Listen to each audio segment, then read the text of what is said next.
दोस्तों, होली की अग्नि में ये 5 चीजें भूल कर भी कभी मत डालना। इससे उल्टा पैर गरीबी आ सकती है, घर में कंगाली आ सकती है। दोस्तों, होली के दिन इस तरह पूजा कभी ना करें। दोस्तों, पंचांग के अनुसार इस साल फाल्गुन मास की पूर्णिमा तिथि 24 मार्च को सुबह 9:54 पर शुरू होगी। यह 25 मार्च को दोपहर 12:29 पर समाप्त होगी। ऐसे में होलिका दहन 24 मार्च को किया जाएगा। दोस्तों, इस बार ज्योतिष शास्त्र के अनुसार करीब 100 साल बाद होली पर चंद्र ग्रहण का संयोग बना है। 25 मार्च को चंद्र ग्रहण सुबह 10:23 से शुरू होगा, जो दोस्तों दोपहर 3:02 तक रहेगा। इस दिन सूर्य राहु मीन राशि में, शुक्र मंगल और शनि कुंभ राशि में विराजमान होंगे। ग्रह नक्षत्रों की शुभ स्थिति, कई राशियां लाभान्वित होंगी। दोस्तों, हिंदू धर्म परंपरा में होली का त्योहार बुराई पर अच्छाई की जीत का प्रतीक माना गया है। होली का महापर्व खुशियों और रंगों से भी जुड़ा होता है। होली की रात को दैवीय शक्तियों की रात मानी जाती है।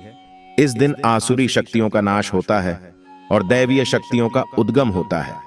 इससे दरिद्रता का नाश करने का, जीवन में चल रही परेशानियों को मिटाने का, दुख तकलीफ सभी प्रकार के कष्टों से छुटकारा पाने का सबसे अच्छा दिन माना जाता है। दोस्तों, शास्त्रों में नक्षत्र विद्या में होली की रात को सिद्धि की रात कहा गया है। इस दिन नकारात्मक और सकारात्मक ऊर्जा दोनों ही बहुत सक्रिय रहती है। इसीलिए लोग सदियों से इस दिन सिद्धियां हासिल करने के उपाय करते आए हैं कि होली की रात में जो साधना क्रिया की जाती है वह बहुत ही कारगर और फलदायी सिद्ध होती है, जो कि 100% सिद्ध हो ही जाती है। इस दिन आप किसी भी देवता की साधना को सिद्ध कर सकते हैं। दोस्तों, आज के इस वीडियो में हम आपको बताएंगे होली पर किए जाने वाले कुछ ऐसे प्रभावशाली उपाय जिनसे आप आने वाले नए हिंदू वर्ष में खुशियां ही खुशियां पाओगी। आप अपना दुख, दर्द तथा कष्टों को मिटा सकते हैं। लेकिन क्या आप जानते हैं, होली पर ये 5 चीजें कभी नहीं चढ़ाना चाहिए। इससे उल्टा आप बर्बाद हो सकते हैं। वीडियो को अंत तक जरूर देखना। दोस्तों, वीडियो को आगे शुरू करें उससे पहले माता लक्ष्मी जी के सच्चे भक्त प्राचीन ज्ञान चैनल की इस वीडियो को लाइक अवश्य कर दें और कमेंट बॉक्स में जय माता लक्ष्मी अवश्य लिख दें, जिससे कि माता लक्ष्मी जी का आशीर्वाद आपको सीधे प्राप्त हो सके। दोस्तों, शास्त्रों के अनुसार माना जाता है कि होलिका दहन पर होली की अग्नि में टूटा हुआ गन्ना नहीं अर्पित करना चाहिए, ना ही खराब गन्ना अर्पित करना चाहिए। इससे उल्टा आप पर होली मैया का श्राप लग सकता है। दोस्तों, टूटा हुआ गन्ना पूजा पाठ में इस्तेमाल नहीं किया जाता। इससे होली माता जाते जाते आपको श्राप दे सकती है। आपके घर में गरीबी का वास हो सकता है। शास्त्रों में माना जाता है कि जब होली का दहन होता है तब होली की अग्नि में पवित्र चीजों को ही डालना चाहिए। जब आप अग्नि में गन्ना डालें तो गन्ने के ऊपर हरे हरे पत्ते जरूर होना चाहिए, क्योंकि पूजा पाठ में अधूरी चीजें इस्तेमाल नहीं की जाती। अधूरी चीजें इस्तेमाल करने से ही अधूरा ही फल प्राप्त होगा। इसीलिए गन्ना साबुत होना चाहिए, टूटा हुआ बिल्कुल भी ना हो। हमेशा याद रखें, होलिका दहन से ठीक पहले गन्ना घर में अवश्य लेकर आए और गन्ने की संख्या 2 या फिर 5 या फिर 7 संख्या होना चाहिए। दोस्तों, होली की पवित्र अग्नि में पानी वाला नारियल नहीं चढ़ाना चाहिए। इससे आप पाप के भागीदार बन सकते हैं। दोस्तों, हमेशा सूखा नारियल होली की अग्नि में अर्पित करना चाहिए। पानी वाला नारियल अग्नि के अंदर भूल कर भी ना डालें। होलिका दहन में सूखा नारियल ही डालना चाहिए, जो हम आपको दिखा रहे हैं। इस नारियल को अग्नि में डालने से पहले इस पर पूरे परिवार का हाथ अवश्य लगा लें। इसे होली माता जाते जाते आपको धन से माला माल तथा आपके गरीबी को साथ ले जाएंगी। पानी वाला नारियल आप पूजा के दौरान छोड़ सकते हैं, लेकिन अग्नि में कभी मत डालना। सूखा नारियल अग्नि में डालने से होली माता आपकी सभी परेशानियों को अपने साथ ले जाती है और दोस्तों, अग्निदेव भी प्रसन्न हो जाते हैं। दोस्तों, माना जाता है कि होली माता को घर का भोग अति प्रिय है। अगर आपने अपने घर में जो भी बनाया है वह होली माता को अवश्य अर्पित करें। लेकिन याद रहे, गुजिया चढ़ाते समय देख लें कि गुजिया की संख्या 3 नहीं होनी चाहिए। या तो 2 चढ़ा दें या फिर 5 या 11 और 21 चढ़ा सकते हैं, लेकिन गुजिया की संख्या 3 नहीं होनी चाहिए। ऐसे में 1 की संख्या में गुजिया भी नहीं चढ़ाना चाहिए। होलिका दहन में आप मिठाई का भोग लगा सकते हैं और जल अवश्य अर्पित करें। होलिका दहन में गाय माता के गोबर से बने उपले अवश्य चढ़ाना चाहिए। दोस्तों, होली की अग्नि में आप हरा चना, गेहूं की बालियां, कोई भी नई फसल अवश्य अर्पित करें। इससे आपके घर में धन की कमी कभी भी नहीं होगी। जब आप माता को बालियां अर्पित करें तो देख लें टूटी हुई बालियां ना हो, सूखे हुए पत्ते ना हो, एकदम हरी भरी होनी चाहिए। होलिका दहन की अग्नि में सूखी बालियां चढ़ाने से पाप लगता है। दोस्तों, शास्त्रों के अनुसार माना जाता है कि अगर आपको मासिक धर्म आ जाए तो ऐसे में आप होलिका दहन की पूजा किसी और से करवा सकते हैं। दोस्तों, आप पूजा का वैसे ही पालन करें जैसे आप करते आए हैं, लेकिन मासिक धर्म के दौरान होलिका दहन के पास नहीं जाना चाहिए। आप दूर से होलिका दहन देख सकते हैं और आप किसी और से पूजा पाठ करवा सकते हैं। इससे भी आपको फल की प्राप्ति अवश्य होगी। दोस्तों, होली की अग्नि में चावल के बने पापड़ तथा कच्चे चावल अवश्य अर्पित करने चाहिए। होलिका दहन में चावल अर्पित करने से धन की प्राप्ति होती है। इससे आपके घर में जितनी भी गरीबी होगी वो सब हमेशा हमेशा के लिए चली जाएगी। कच्चा पापड़ आदि होलिका दहन अवश्य अर्पित करना चाहिए। इसे होलिका दहन से पहले झूठा नहीं करना चाहिए। जो आपने कच्चा पापड़ आदि बनाए हैं वह होलिका दहन की अग्नि में अवश्य अर्पित करना चाहिए। इससे आपके घर में धन दौलत की कोई भी कमी नहीं होगी। दोस्तों, माना जाता है कि होलिका दहन से पहले होली की अग्नि में गुजिया बगैर अर्पित किए नहीं खाना चाहिए। जब आप माता को भोग लगा दें तभी ही इसका सेवन कर सकते हैं और सभी परिवारों में गुजिया एक दूसरे को अवश्य खिलाना चाहिए। इससे आपसी प्यार मजबूत होता है।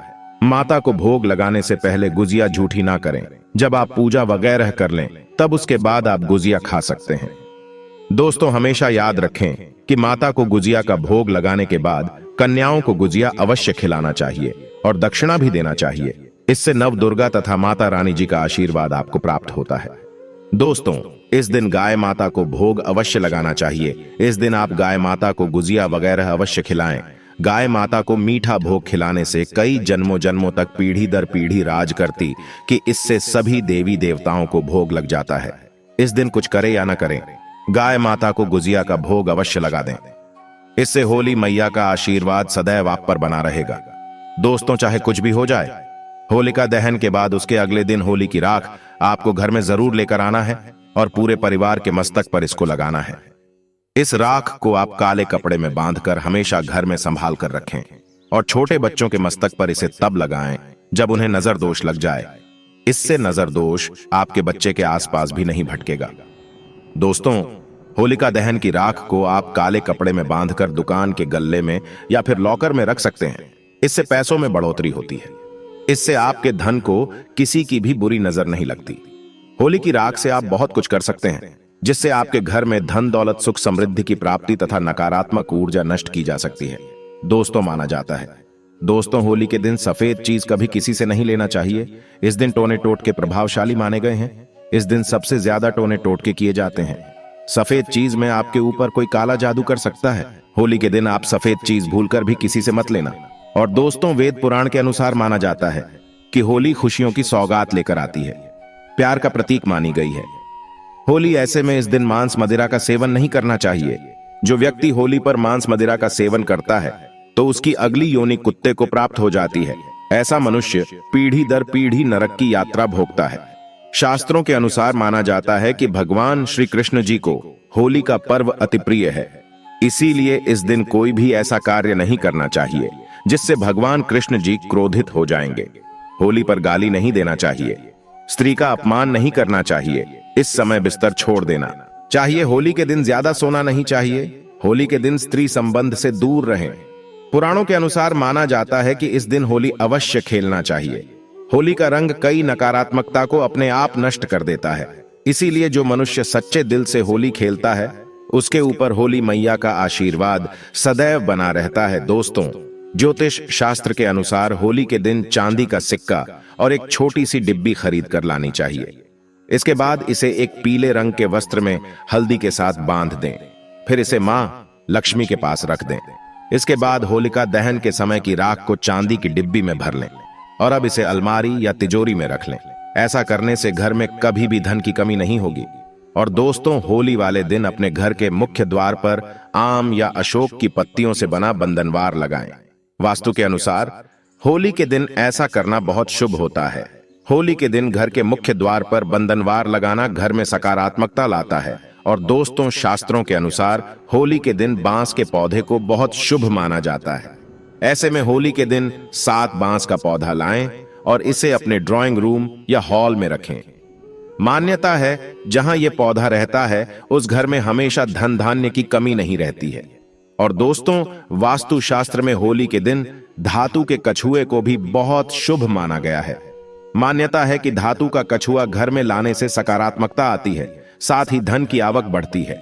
ऐसे में होली के शुभ अवसर पर धातु से बना कछुआ घर लेकर जरूर आए। दोस्तों, होलिका दहन की रात्रि पर दहन स्थल से राख को घर लाएं और उसे घर के हर एक हिस्से में छिड़कें। फिर होली के दिन सुबह घर के मुख्य द्वार पर बंधनवार बांध दें। पूर्णिमा तिथि मां लक्ष्मी को प्रिय है। ऐसे करने से घर में उनका प्रवेश होता है। घर के मुख्य द्वार पर आम या अशोक के पत्ते का बंधनवार लगाएं। होली एक पवित्र त्योहार है। इसे अपवित्र करने वाला व्यक्ति सदियों तक भगवान श्री कृष्ण जी के श्राप का भागी बना रहता है। इसीलिए होली का पर्व सच्चे दिल से तथा सच्ची श्रद्धा के साथ ही मनाना चाहिए। दोस्तों, अब बात करने वाले हैं कि आपको होली के दिन किन चीजों का भूल से भी दान नहीं करना चाहिए। दोस्तों, वीडियो आगे शुरू करें उससे पहले माता लक्ष्मी जी के सच्चे भक्त प्राचीन ज्ञान चैनल की इस वीडियो को एक लाइक अवश्य कर दें और कमेंट बॉक्स में जय माता लक्ष्मी अवश्य लिख दें, जिससे कि माता लक्ष्मी जी का आशीर्वाद आप और आपके परिवार पर हमेशा बना रहे और आपको कभी भी धन कमी न हो। दोस्तों, वास्तुशास्त्र के अनुसार होली के दिन सुहागिन महिलाओं को बिंदी, सिंदूर, अलता सहित अन्य 16 श्रृंगार का सामान दान नहीं करना चाहिए, क्योंकि इस दिन नेगेटिव एनर्जी समाप्त होती है और सकारात्मक ऊर्जा का वास होता है। इस दिन इन चीजों का दान देने से पति के लिए हानिकारक साबित हो सकता है। दोस्तों, आमतौर पर वस्त्र का दान करना पुण्य का काम माना जाता है, लेकिन होलिका दहन और रंगों वाली होली के दिन वस्त्रों का दान बिल्कुल ऊई नहीं करना चाहिए। वास्तुशास्त्र के अनुसार इस दिनों में वस्त्रों का दान करने से उस व्यक्ति के साथ सुख, समृद्धि और खुशहाली चली जाती है। वास्तुशास्त्र के अनुसार होलिका दहन के दिन पैसों का दान बिल्कुल भी नहीं करना चाहिए। ऐसा करने से आर्थिक स्थिति पर बुरा असर पड़ता है। दोस्तों, आज की वीडियो में बस इतना ही। आज की प्राचीन जानकारी आपको कैसी लगी हमें कमेंट बॉक्स में जरूर बताएं और कमेंट बॉक्स में सच्चे दिल से जय मां लक्ष्मी इतना ना भूले। धन्यवाद।